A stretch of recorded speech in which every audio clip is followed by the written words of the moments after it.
Well, hello there, and welcome to Rewoke, Rewriting Our Kids' Education podcast. My name is Michelle Person, and we are on a journey. We are rethinking, re-examining, and re-educating ourselves and our children. Last week, we looked at health. This week, we shift a little, and we're going to focus on religion. Yes, religion. A sensitive subject for sure, but one that can directly impact our kids in school. Our guest today, Jimmy McIntosh, is an Umu Awu, a new priest in the African spiritual system of Ifa, and he would like us to consider alternative ways of thinking about religion and spirituality. Separation of church and state. For many Black and brown families, that is a foreign concept. Church and home, i.e. the state, or in this case the school, are hopelessly intertwined. So much so that it is impossible to see where one ends and the other begins. Intertwining is not always a bad thing. It can provide a sense of self and community and support in times of trouble. But what happens when those worlds collide and begin to contradict each other? When school events conflict with religious beliefs and children are excluded? When religious beliefs conflict with scientific and evidence-based historical data? When who a student feels they are as a person is in direct opposition to who the church tells them they can be.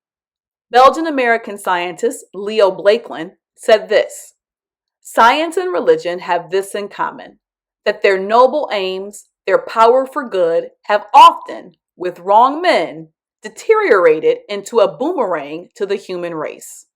Are we the right men or the wrong men? And oh yeah, are you woke?"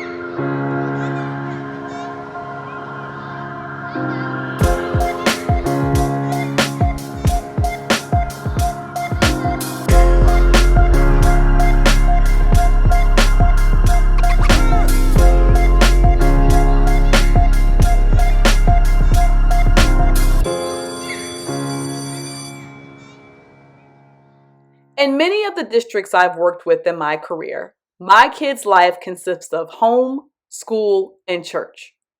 Church and the beliefs cultivated there have a huge impact on how my children interact with the world around them.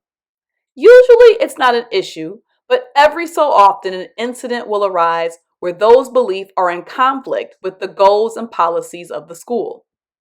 A situation that comes to mind is when a student I had got caught stealing from another student. In my school, we believed in restorative justice. When you have hurt someone, you try very hard to repair the harm. The student that got stolen from had very clear beliefs on stealing, and that was a sin and that was wrong. He was not interested at all in having the harm repaired or letting the other student try to atone for what he had done. When you would ask him about it, his response would be that stealing was a sin and he didn't like sinners. On the surface, that sounds very amusing, but it began to cause real issues in our classroom because these students stopped getting along, and then the kids kind of separated into different camps. The kids who were with the kid who was stolen from, and the kids who thought that, well, he said sorry, let it go, it's time to move on. It became a real issue. Then there are other issues. Being accepting of classmates with same-sex parents is another issue that I've seen come up in recent years. The church says it's wrong, and therefore there must be something wrong with the student that has the same-sex parents, and sometimes those students can become ostracized. Remember, we are dealing with kids. They often see the world and it's very black and white. There is no gray. Our guest today, Jimmy McIntosh, is here, and he is going to speak with us about some of the ways our traditional beliefs may be limiting our kids and offer an alternative way of thinking that might be radical to some, but liberating to others. Jimmy McIntosh, thank you so much for being here with us today to talk to us about the African spiritual system of Ifa. Thank you. Thank you for having me. It's an honor for me to be sitting with you and having this conversation. I think it's very important. I agree. That's why we reached out to have you on. Can you start at the beginning of your journey? Because a lot of people are gonna be sitting here listening, thinking, why is she talking about religion? And this is a show about education. And it's because, in my opinion, religious education is a large part of who we are as a people. And sometimes that can be a good thing. And sometimes that can be a stifling thing, and it can inhibit growth. So my goal with this show is to show people that there are alternatives that they can, begin thinking about, and open their minds in terms of what they present to their children. So tell me, how does a young man who was born and raised in a fairly Christian household, how do you become and forgive me if I mispronounce it, a Omu, say me one more time, an Omu Awu, a new priest in the African spiritual system of Ifa? Yes, this Omo Awo. Omo Awo, yeah. Yes, yes. So I tell people all the time that I was raised Christian, but I was not raised in the church. My mom actually never went to church. To my memory, I don't ever recall her going. I know I never went with her. But from time to time, I would go with my grandmother to church. And my best friend growing up, his dad actually is a pastor. So I would go there every now and again. For me, the issue was I read the Bible and I had more questions than answers. Mm. And I got to a point as a young adult where I wanted to have that journey with religion and kind of figure that out. And Christianity is all I knew, so I started there. And one day I was praying actually, and I said to myself, I'm probably not even talking to anybody, just out of the blue. And years later, a friend of mine on Facebook was talking about, the diet and what we should and shouldn't be eating. So I did some research to kind of question him because it was ridiculous. And at that point, I realized that I was wrong. And from there, I went on a journey to literally question everything that I thought I knew was true. Mm. And I ended up with religion. And when I got there, it really opened my eyes to a lot of great things. And here comes E5. I really love that. The idea that you were open minded enough to recognize that everything you had been taught was not 100% accurate, and then open yourself up to the possibility of thinking differently. I think that that is something that our community struggles with. The idea that what we've held on to for so long could possibly be wrong, that it could possibly, there could be some misinformation in there. Like that idea just, some people just, it makes them feel so uncomfortable. They pretend that they don't feel it. They try to bury their head in the sand, and they 100%, nope, this is my beliefs, and I can't explain to you why I believe them, but these are my beliefs. Absolutely. Why do you think that we do that? And that beyond that, why do you think religion is so important to Black and brown families?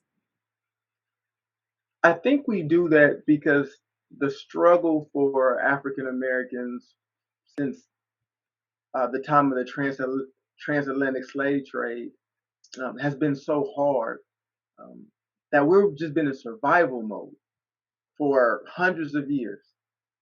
And when people are in a survival mode, you kind of just focus on the necessities. It's how do I get from day one to day 2? Mm-hmm. And the only constant during that whole period of struggle was the religion, was Christianity. So it seemed like it was there through the whole time, and that's what people use to get themselves through uh, slavery, Jim Crow, civil rights movement, uh, being impoverished, the war on drugs, the whole nine. So it's a place of comfort, Yeah. you know.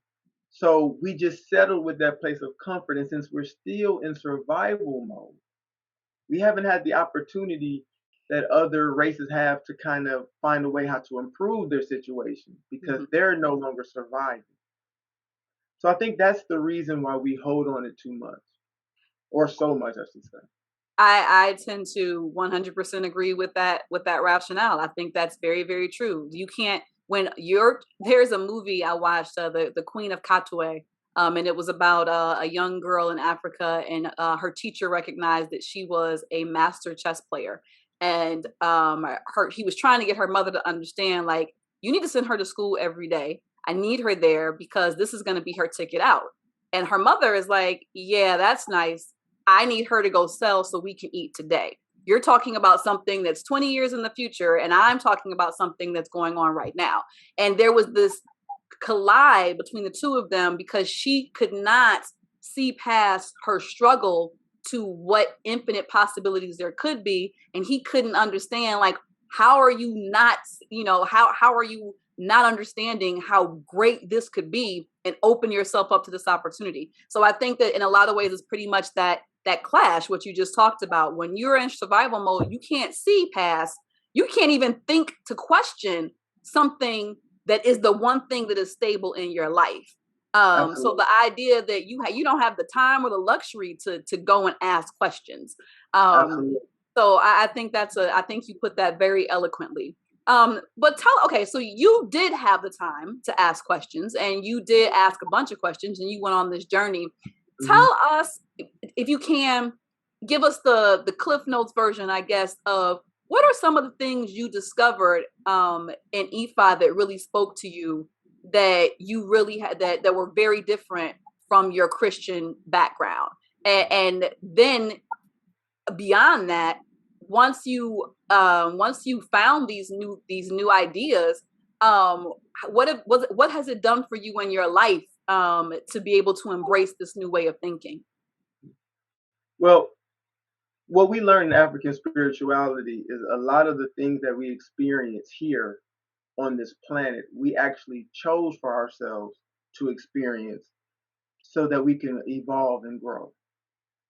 Um, whether that's the things that we perceive as good or the things that we perceive as negative, a lot of those things we had already preordained in heaven.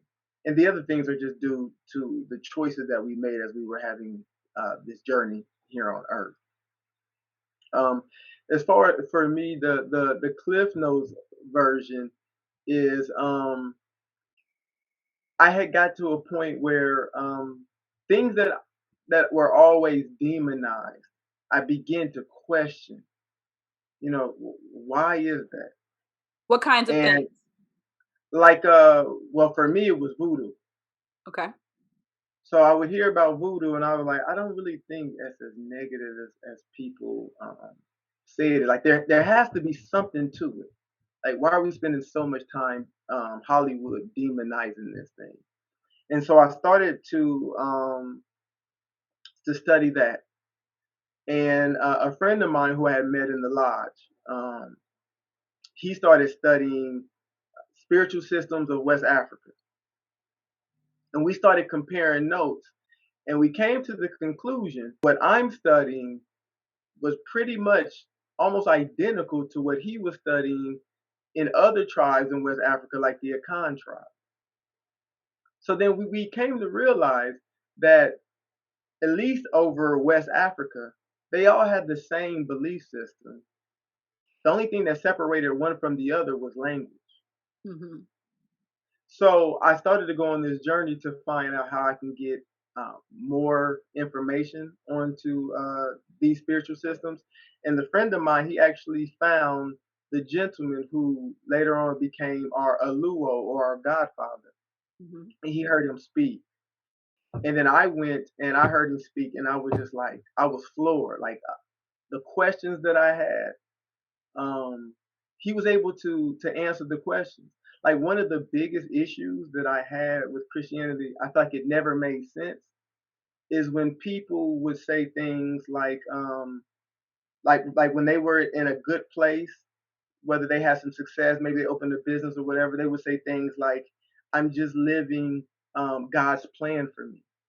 And I would always think, what makes you think God had a plan for you? Like, what makes you think that God sat down and said, you know what? I want you to do this very specific thing. And if that's the case, how is, you know, being a rapper, or how is working in real estate? How how was that benefiting the world to where you would think God would be like, hey, I want you to do this? So those were the things that just never made sense to me. Mhm. Um, a lot of the stories, the Bible, that Jesus dying and coming back to life, that kind of thing didn't really make sense to me because we're thousands of years later, and it would be helpful if somebody was walking around now healing people. So those kind of things didn't make sense to me. And when I found Ifa, it was able to literally answer every question that I ever had. So what are some of the things that set Ifa apart from, and you mentioned a couple, obviously Hmm. there's no resurrecting Jesus in the spiritual system of Hmm. Ifa. There's no Hmm. there's no deity who's planning out your future in Ifa. What are some of the other major takeaways that are different from Christianity? So ancestor reverence is huge. It's paying homage to those from your bloodline that came before you. Um, the benefits that we are able to enjoy today, it came through the blood, sweat, and tears of our family members who, whether going through the slave trade, like I said earlier, going through civil rights, Jim Crow, things of that nature, they paved the foundation, and yet we don't reverence them in any of the Abrahamic faiths. In all African spirituality systems that I'm familiar with, ancestor reverence is a big deal. Um, and the biggest piece, which is what I call the juju or the magic, is the system of divination. It's the ability to have a question now and not pray for it and wait for an answer, but to use one of the divination tools and get an answer immediately. Wow. You know, That I mean, how many people, like how many years have we been taught just pray, wait for, hmm just be faithful, just have your faith, your faith can move mountains, the faith of a mustard seed, blah blah blah blah blah. The right, idea that in order for us to get that thing that we want more than anything, we have to wait for someone to decide it's our time. So what you're saying is one of the biggest differences is it is always our time. And if you have the tools to figure out the answer, you can always figure out what get the answer that you need now. I think that's huge. absolutely. I'm able now as a priest to divine for myself, um, but I still get monthly readings from my godmother, Mhm. and I've been getting readings every month for probably 2 years now. I get annual readings on top of that. Now, when you say readings, people are probably listening thinking, "Oh, he's going to a psychic. This is just some psychic, some psychic psychobabble." Like, what is a reading kind of consist of? Is it someone you go speak to who's been blessed with a specific sight, or is it literally like a process? And through a process, you're able to figure out, your next steps in life. See, that's the beauty of African spirituality. There are people who are blessed to have those psychic abilities or blessed with sight, as you put it, in every in every religion, spiritual tradition. It's a gift from God. In Christianity, they call those prophets. The difference in African spirituality is you don't have to have a gift. You can be given the tools, and if you go through that process of initiation and have that contract with the deity that we call Orumala, you will be able to be taught how to divine. So you don't need gifts. There's actually a way for you to be taught. There's actually a way to divine even if you're not a priest. You can be taught how to do that as well. Um, but yeah, that's the difference. I've had situations where I was faced with a decision on whether or not I was going to take another job, Mhm. and I've been to E5 and asked, should I take the job or not? And in one particular time, E5 said, no, you shouldn't take it. Um, if you do it, there's going to be some issues with you being involved with HR, something to do with sexual harassment, things of that nature. And I'm thinking, I've never had any type of issues at work whatsoever. So I was like, I don't see that being an issue for me. But I trust EFI because EFI has proven that it's right and it knows best. I just won't take the job. Well, in this particular job, a friend of mine that I used to work with um, is the one that set me up with the interview and the opportunity. About a month after I got my reading, he gave me a call, and instead of the normal conversations of this is the greatest job I've ever had in life, it was I've never been through such a terrible experience. And I'm like, what's wrong? Like that's literally how he answered the phone. And I'm like, what's going on? Got a new manager that came in. Long story short, there's a lot of stuff going down. The whole team is down at HR. It's an issue with sexual harassment. And I'm just sitting there on the phone smiling. Not at, the issue that he's going through, but thinking like, yeah, this is what EFI warned me against. And this is why Wow. EFI told me to stay still. Wow. Um, and I have many other stories like that, and friends who have gone and getting readings. I mean, they've all been floored, same difference. But Wow. it's that immediate answer to what you shouldn't do, what's in your best interest, what's not in your best interest, things to look out for, things to expect. You And it's can get not, and that. again, I want to emphasize, if you're listening, he's not speaking about prophecies or sorcery. He's speaking about us taking control of the questions that we have, not waiting and praying for an answer. There are tools which you can learn to use effectively to figure out and divine these answers for yourself. Absolutely. I love that. So we talking about our kids and how important, like, can you even begin to imagine what a difference that type of mindset would have on a child? To teach a child from the age of 4, your future is totally up to you. You can, you can be your best self. You have every tool within you to be everything you want to be, and you don't have to wait for an all-knowing, omnipotent, faceless being to grant you access to, what comes next in your life. That would be amazing, like so empowering. I would think, for our children.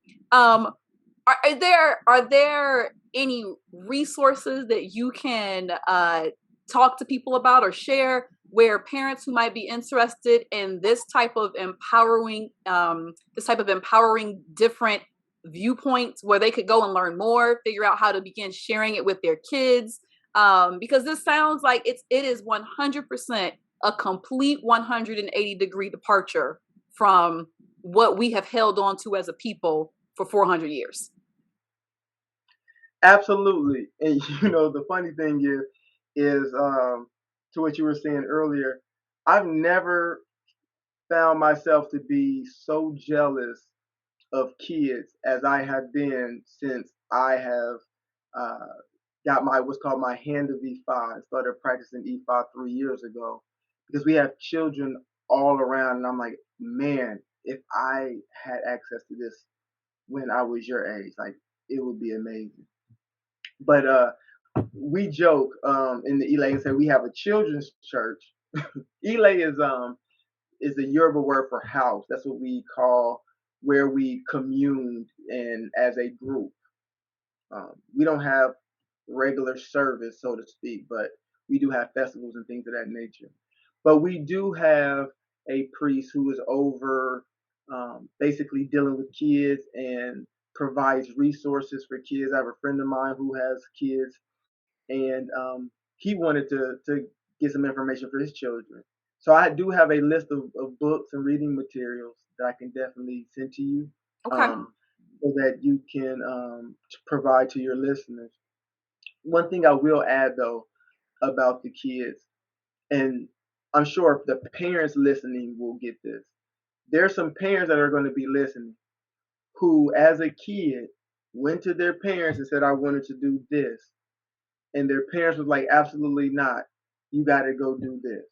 Whether it's play this sport, or you can't play this instrument, but you can play this instrument, or you can't do gymnastics, you have to do this. What practicing EFI does, it gives the parents insight into the destiny of the child. What it is the child said before it came to heaven is what they wanted to do, who they wanted to be, and to be able to help their kids be that, as opposed to be maybe what they want them to be. We all know somebody who is probably very, very successful in their career, and they're miserable because that career is not in alignment with their destiny. And Nephi says, true happiness is being firmly on the path to your destiny. So you have to be in alignment with what you came here to be, to find that space of true happiness. Can you be content? Yes. But that true happiness, there will always be something missing. And you will feel it in the pit of your stomach until you find your way to your purpose. And that's what African spirituality does. It helps to open that up to you. So your parents won't, or shouldn't at least, try to force you into doing something that you just didn't come here to do. Helping our children find their true purpose as children so that they grow up to be more complete, whole, and fulfilled adults. I can't think of, I mean, that is literally the purpose of Rewoke. To help our children become the best versions of themselves. Jimmy, I want to thank you so much for your time. I really appreciate you coming and dropping all these nuggets on us today. Thank you for having me. I greatly appreciate you reaching out to me. I love children. My compliment Arisha is Yemoja, who is the mother of the children of the fishes. So I'm all about the kids. So this was you allowing me to serve my purpose and my destiny. So I thank you. Awesome. We have the power to divine our futures for ourselves. All we need is confidence and the tools. What an empowering concept. Tell us what you think about this idea over in our Facebook group at Just Like Me Presents. I want to know your thoughts. Show notes and resources to all the things we talked about today are available on our website, www.justlikemepresents.com. Be sure to share this podcast with other parents and educators in your circle, and make sure you hit subscribe so you never miss an episode. Next week, we will be taking a look at our own work environments and making sure that they are spaces that as adults we feel safe and valued in before we begin the hard work of advocating for our children. Thanks for listening, and remember, if our children can see it, they can achieve it.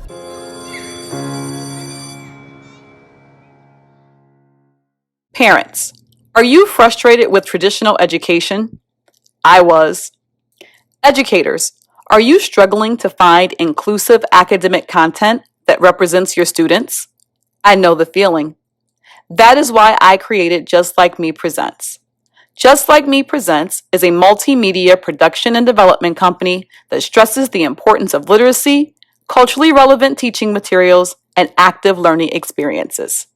Check out our culturally responsive books and supplemental curriculums on our website, www.justlikemepresents.com. In the Just Like Me book and JLM pick sections, your child will be amazed at how many books they can choose from where the characters look like them. They've never had math explained the way we do with Remember Through Rhyme, and I can guarantee the history we share with Meanwhile in Africa isn't taught in any traditional public school. Let us help you get the tools you need to rewrite your child's education and set them on a path to success. If you have a child in kindergarten through 5th grade, trust me, you'll want to check us out. I think you're going to love our programs and the long-lasting positive impact they will have on your child. Our programs help students develop a strong sense of self, affirm their identities, and encourage critical thinking and entrepreneurial skills. Head on over to the website now at www.justlikemepresents.com and help empower your child to become the best version of themselves. And remember, if our children can see it, they can achieve it.